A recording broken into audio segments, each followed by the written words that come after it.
வணக்கம் துலாம் ராசி நேயர்களே. இன்னைக்கு நம்ம பார்க்க போகிறது துலா ராசிக்காரங்களை பற்றி.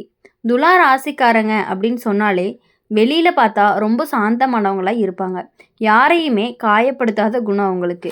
எங்கேயுமே சண்டை வரக்கூடாதுன்னு நினைக்கிறவங்க. அதனால் அவங்கள அழிக்க வரக்கூடிய நபர் கத்தி எடுத்துகிட்டு வரமாட்டாங்க. அவன் வருவான் இனிமையோட, சிரிச்சுக்கிட்டே, நல்ல வார்த்தையோட சமாதானம் பேசுகிற மாதிரி.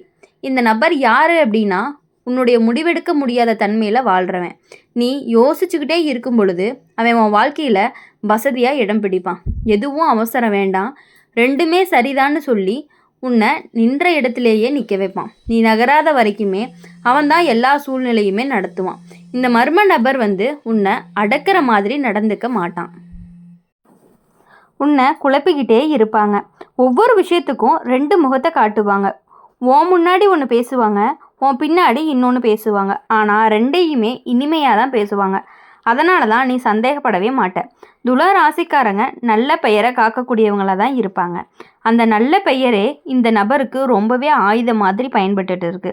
இது வெளியே போனால் நீ தப்பாக தெரியுவன்னு சொல்லி உன்னை உண்மையை சொல்லவே விட மாட்டாங்க. நீ உண்மையாக சொன்னால் கூட இதை இப்படியா சொல்லணும்னு உன் வார்த்தையை கேள்வி கேட்டுக்கிட்டே இருப்பாங்க. இன்னொரு விஷயம் என்ன அப்படின்னா, இந்த மர்ம நபர் உன்னுடைய உணர்ச்சிகளை மேடை நாடகமாக மாற்றுவாங்க. நீ கஷ்டப்பட்டா அவன் வருத்தப்படுவான். ஆனால் அது உனக்காக இல்லை, மற்றவங்க பார்க்குற மாதிரி உன் கண்ணீர் அவனுக்கு ஒரு காட்சி. அவன் நல்லவன்னு தெரிஞ்சுக்கிறதுக்கு துலா ராசிக்காரங்களை அழிக்க வரக்கூடிய இந்த நபர் தான் உன்னை எப்போதுமே நடுவுலையே வைக்கிறவங்க. இல்லைன்னு சொல்லு அப்படின்னு சொல்லி விடவே மாட்டான். நீ தைரியமாக ஒரு பக்கம் எடுத்தா நீ மாறிட்டேன்னு சொல்லுவான். நீ அமைதியாக இருந்தால் அவன் தான் உன் முடிவையும் சேர்த்து எடுப்பான். உன் வாழ்க்கையவே மெதுவாக அவன் வசத்துக்கு போகிற மாதிரி பண்ணிடுவாங்க. துலா ராசிக்காரங்களை பொறுத்த வரையும் உன்னை அழிக்க வர்றது யாருன்னு தெளிவாக சொல்லணும் அப்படின்னா, உன்னுடைய குழப்பத்தில் தான் வசதியை உருவாக்குவான்.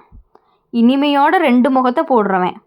உன் நல்ல பெயரையும் மௌனத்துக்கு காரணமாகவே பயன்படுத்தக்கூடியவனாகவும் இருப்பான். இந்த மாதிரி நபர்கிட்ட இருந்து வெளியே வர முதல்ல நீ புரிஞ்சுக்க வேண்டியது என்ன அப்படின்னா, எல்லாரையும் சந்தோஷப்படுத்த முடியாது, சில நேரம் இல்லைன்னு சொல்கிறது தான் சமநிலை. உண்மையை சொல்லணும் அப்படின்னா, அமைதி கெட்டாலும் அந்த அமைதி போலியானது இல்லை. கடைசியாக துலா ராசிக்காரங்க தராசு மாதிரி சமநிலையை தேடுறவங்க. ஆனால் அந்த தராசில் கல்லை ரகசியமாக வச்சவன் தான் உன் வாழ்க்கையில் இருக்கக்கூடிய ஒரு உண்மையான நபர்.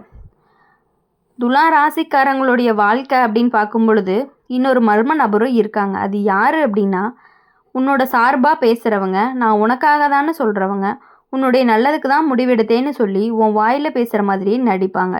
நீ கேள்வி கேட்ட அப்படின்னா நீ ஏன் இப்படி தான் சொன்னன்னு திருப்புவாங்க. ஒரு நாள் நீ குழம்பி போய் நிற்கும் பொழுது நான் உன்னை என்ன சொன்னேன் உண்மையிலேயே அப்படின்னு சொல்லி உன்னை சந்தேகப்பட ஆரம்பிப்பாங்க.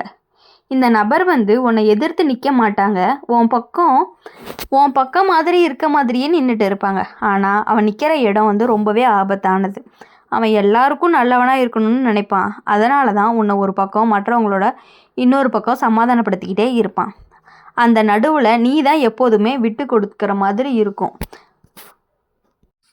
துலா ராசிக்காரங்க அமைதியை காப்பாற்ற நினைக்கிறவங்களா இருப்பாங்க. அதையே அந்த நபர் உன் மேலே சுமத்துவாங்க. நீ பேசினா பிரச்சனை பெருசாகும், நீ அமைதியாக இருந்த அப்படின்னா எல்லாமே சரியாகிரும்னு சொல்லி நீ அனுபவிக்கிற அநியாயத்தையும் சாதாரணமாக மாற்றிடுவான். நீ தைரியமாக பேச ஆரம்பித்த அப்படின்னா நீ சண்டை பிடிக்கிறவன்னு சொல்லி குற்றம் சாட்டுவான். இந்த மர்ம நபர் தான் உன்னுடைய உணர்ச்சிகளை எடை போடக்கூடியவங்களாகவும் இருப்பாங்க. உன்னுடைய கஷ்டம் அவனுக்கு குறையாக இருக்கும், மற்றவங்களோட கஷ்டம் பெருசாகவும் இருக்கும். அவனுக்கு கஷ்டம் இருக்குன்னு சொல்லி உன் வழியை பின்புறம் தள்ளுவான். நீ உன் வழியை மதிக்காமல் போக ஆரம்பித்த அப்படின்னா அவனுடைய வெற்றியாக இருக்கும். இன்னொரு முக்கியமான விஷயம் என்ன அப்படின்னா, இந்த நபர் உன் முடிவுகளை எப்போதுமே தள்ளி போட வச்சுக்கிட்டே இருப்பான். இன்னும் கொஞ்சம் பார்க்கலாம், சமயம் வரட்டும்னு சொல்லி நீ முடிவெடுக்கிற தைரியத்தை ரொம்பவே சோர்வடைய வைக்கிற மாதிரி பண்ணிடுவாங்க. நீ நிற்கிற வரைக்கும் அவன் வசதியாக எல்லாத்தையுமே ஒழுங்குபடுத்திக்குவான். துலா ராசிக்காரங்களை அழிக்க வரக்கூடிய இந்த நபர் உன்னை நியாயமானவன் மாதிரி காட்டி உன்னை இழப்புக்குள்ளே தள்ளுறவனாக தான் இருப்பான். வெளி உலகம் உன்னை நல்லவன்னு சொல்லும், ஆனால் நீ மட்டும் உள்ளுக்குள்ளே காலியாக போயிருப்ப. துலா ராசிக்காரங்களை பொறுத்தவரையும் உன்னை அழிக்க வர்றவன்னு தெரிஞ்சா யாருன்னு தெளிவாக தெரிஞ்சுது அப்படின்னா உன் பேரில் பேசிக்கிட்டு உன் குரலை அடக்கிறவன், அமைதியை காரணமாக காட்டி அநியாயத்தை சாதாரணமாக்குறவன், உன் தயக்கத்தில் தான் வசதியை கட்டிக்கிறவன் கூட சொல்லலாம். இந்த மாதிரி நபர்கிட்ட இருந்து வெளியே வரக்கூடிய முதல்ல நீ ஒத்துக்க வேண்டியது ஒன்றே ஒன்று தான். எல்லா சமாதானமும் நல்லதில்லை, எல்லா அமைதியும் நியாயம் இல்லை. சில நேரம் சத்தம்தான் உன்னை காப்பாற்றும். கடைசியாக துலா ராசிக்காரங்க தராசு. எடை சரியாக இருக்கணும்னு கல் எடுத்து வைக்கணும். அந்த கல்லையே ரகசியமாக வச்சவன் தான் உன்னோட வாழ்க்கையில் இருக்கக்கூடிய இன்னொரு நபராகவும் இருந்துகிட்ருக்கான். அதை நீ புரிஞ்சு நடந்துக்கிட்ட அப்படின்னா உன் வாழ்க்கையில் கொஞ்சம் கொஞ்சமான முன்னேற்றத்தை நீ கண்கூட பார்க்க ஆரம்பிப்ப. அப்படி இருக்கும் பொழுது துலா ராசிக்காரங்களை பொறுத்த வரையும் வாழ்க்கையை அப்படிங்கும்போது உன் நன்றியை ஆயுதமாக பயன்படுத்துகிறவங்களாம் இருப்பாங்க. நீ ஒருத்தருக்கு உதவி பண்ணின அப்படின்னா அவன் அதை மறக்கவே மாட்டாங்க. ஆனால் நன்றியோடு அல்ல, நீ அப்போ எனக்கு இதை செய்தியே அப்படின்னு சொல்லி அதனால் இப்போ நீ இதை செய்யணும்னு சொல்லி உன் நல்ல மனசை கடனாகவே மாற்றிடுவாங்க. துலா ராசிக்காரங்க நன்றி மறக்கவே மாட்டாங்க. அதையே அவன் சங்கிலியாக போட்டுருவான். இப்போது இந்த நபர் உன்னை காயப்படுத்த மாட்டான், உன்னை நினைவுபடுத்திகிட்டே இருப்பான். மென்மையாக சிரிச்சுக்கிட்டே நான் கேட்குறது பெருசாக இல்லை, இதுக்கு நீ மறுக்க மாட்டேன்னு சொல்லி நீ மறுக்க முடியாத சூழலை உனக்கு உருவாக்கிடுவான். நீ ஒரு முறை ஒத்துக்கிட்ட அப்படின்னா அதுவே பழக்கமாகவும் மாறிடும். அந்த பழக்கம்தான் உன்னோட சுதந்திரத்தை மெதுவாகவே எடுத்துரும். துலா ராசிக்காரங்களை பொறுத்த வரையும் எல்லாருக்குமே சமமாக இருக்கணும்னு நினைக்கக்கூடியவங்க. அதனால தான் இந்த நபர் உன்னை எப்பொழுதுமே நடுவுலையே இழுப்பான். 2 பக்கம் பிரச்சனை வந்துச்சு அப்படின்னா நீ தான் நியாயம் பேசணும்னு உன்னை முன்னாடி தள்ளிடுவான். நீ பேசுனா ஒரு பக்கம் உன்னை வெறுப்பாங்க, பேசலைன்னா இன்னொரு பக்கம் உன்னை குற்றம் சொல்லுவாங்க.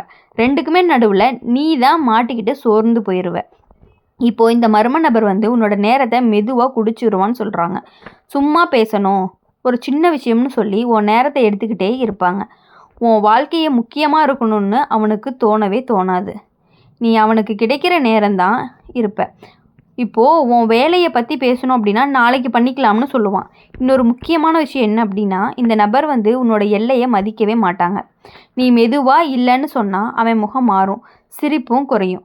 அந்த மாற்றம் தான் உன்னை குற்றவாளி மாதிரி உணர வைக்கும். அப்போது நீயே சரி பரவாயில்லன்னு சொல்லி ஒத்துக்குவ. இதை அவன் நல்லா தெரிஞ்சு வச்சுருக்கான். துலா ராசிக்காரங்களை பொறுத்தவரையும் உன்னை அழிக்க வரக்கூடிய நபர் உன்னுடைய சமநிலையை குலைக்கிறவங்களாம் இருப்பாங்க. நீ எல்லாருக்குமே சமமாக இருக்க முயற்சி பண்ணும் பொழுது அவன் மட்டும் உன் மேலே அதிகமாக எடை வச்சுக்கிட்டே இருப்பான். அந்த எடை தான் உன்னைய சாய வைக்கிறதுக்கான ஒரு இதாக இருக்கும். துலா ராசிக்காரங்களை பொறுத்தவரையுமே உன்னை அழிக்க வரவன் தெளிவாக யார் அப்படின்னா உன் நன்றியை, உரிமையை, அப்படி இருக்கும் பொழுது உன் நேரத்தையும் அமைதியும் சுரண்டுறவன் உன் சமநிலையில் தான் எடையை மறைச்சி வச்சுக்கிறவனாக தான் இருப்பான். இந்த மாதிரி நபர்கிட்ட இருந்து வெளியில் வர நீ முதல்ல செய்ய வேண்டியது நன்றி கடனுக்கும் வித்தியாசம் புரிஞ்சுக்கிறது தான். எல்லா உதவிக்கும் வாழ்நாள் பதில் சொல்ல வேண்டிய அவசியம் கிடையாது. இல்லைன்னு சொல்கிறதும் துலா ராசிக்காரங்களுக்கு ஒரு கடினமான ஒன்று தான். ஆனால் சில நேரம் அதுதான் உண்மையான சமநிலையாகவும் இருக்கும். கடைசியாக துலா ராசிக்காரங்களை தராசு எடையை சமமாக வைக்கணும் அப்படின்னா தேவையில்லாத சுமையை இறக்கி வைக்கணும். அந்த சுமையே உன் மேலே ஏற்றுறவன் தான் உன் வாழ்க்கையில் இருக்கக்கூடிய இன்னொரு மர்ம நபராக இருந்துகிட்டு இருக்கான். அதை புரிஞ்சு நீ அவங்கக்கிட்டேருந்து விலகி இருந்த அப்படின்னா மட்டும்தான் உன் லைஃப்பில் எப்பொழுதுமே மகிழ்ச்சி மட்டுமே கிடச்சிக்கிட்டே இருக்கும். அப்படி இருக்கும் பொழுது நீ மற்றவங்கள எப்பொழுதும் ரொம்ப லேசாக எடை போடக்கூடாது. அவங்கள நம்பி எல்லா விஷயங்களையும் நீ ஷேர் பண்ணிக்கிறது அப்படிங்கிறது ரொம்பவே ஒரு தவறான விஷயமா இருக்குது. யார்கிட்டையும் உங்களுடைய பர்சனல் விஷயங்களை ஷேர் பண்ணுறது ரொம்ப ரொம்ப தப்பு. அதை நீங்கள் குறைச்சிக்கிட்டீங்க அப்படின்னா மட்டும்தான் உங்கள் வாழ்க்கையில் எல்லா முடிவுகளையுமே நீங்கள் சுயமாக எடுக்க முடியும். இப்போ என்ன அப்படின்னா நீங்கள் எடுக்கக்கூடிய முடிவுகளை கூட அவங்களோட முடிவு மாதிரி பேசிக்கிட்டே இருக்காங்க. அதனால் அவங்கக்கிட்ட இருந்து பழகிறத கொஞ்சம் கொஞ்சமாக குறைச்சிக்கோங்க. அப்போ தான் உங்கள் வாழ்க்கைக்கு ரொம்பவே நல்லது. இந்த வீடியோ பிடிச்சிருந்துச்சு அப்படின்னா மறக்காமல் நம்ம சேனலை லைக் பண்ணுங்கள், ஷேர் பண்ணுங்கள். கமெண்ட் செக்ஷனில் உங்களோட ராசி என்னங்கிறத மறக்காமல் கமெண்ட் பண்ணிட்டு போங்க. நம்மளுடைய அம்மன் ராசி பலன் சேனலில் சப்ஸ்கிரைப் பண்ணிக்கோங்க. பக்கத்தில் இருக்க பெல் ஐக்கானை கிளிக் பண்ணினீங்க அப்படின்னா தான் நாங்கள் போடுற வீடியோஸ் எல்லாமே உங்களுக்கு உடனுக்குடனே நோட்டிஃபிகேஷனில் சேரும். மறக்காமல் நம்மளுடைய சேனலை சப்ஸ்கிரைப் பண்ணிக்கோங்க. அந்த மர்ம நபர்கிட்டேருந்து நீங்கள் தப்பிக்கிறது அப்படிங்கிறது ரொம்பவே நல்லது தான். அவங்கக்கிட்டேருந்து கொஞ்சம் கொஞ்சமாக விலக ஆரம்பிச்சிங்கன்னா தான் உங்கள் வாழ்க்கையில் முன்னேற்றங்கள் ஏற்பட்டுக்கிட்டே இருக்கும். இனி வரக்கூடிய நாட்கள் எல்லாமே இனிமையான நாட்களாக அமைய எங்கள் சேனல் மூலயமா உங்களை நாங்கள் வாழ்த்துறோம். இனி வரக்கூடிய வருடங்கள், இனி வரக்கூடிய மாதங்கள், இனி வரக்கூடிய வாரங்கள் எல்லாமே உங்களுக்கு வெற்றியை மட்டுமே கொடுக்கணும். நீங்கள் நினச்ச காரியங்கள் அனைத்தும் நிறைவேறணும் அப்படின்னு சொல்லி எங்கள் சேனல் மூலயமா எப்பொழுதுமே நாங்கள் உங்களுக்கு உறுதுணையாகவும் இருந்துக்கிட்டே தான் இருப்போம். அப்பப்போ என்ன நடக்குது அப்படிங்கிற அப்டேட்டை மறக்காமல் நாங்கள் உங்களுக்கு கொடுத்துக்கிட்டே இருப்போம். மறக்காமல் நம்ம சேனலை சப்ஸ்கிரைப் பண்ணி வச்சுக்கோங்க. நன்றி, வணக்கம்.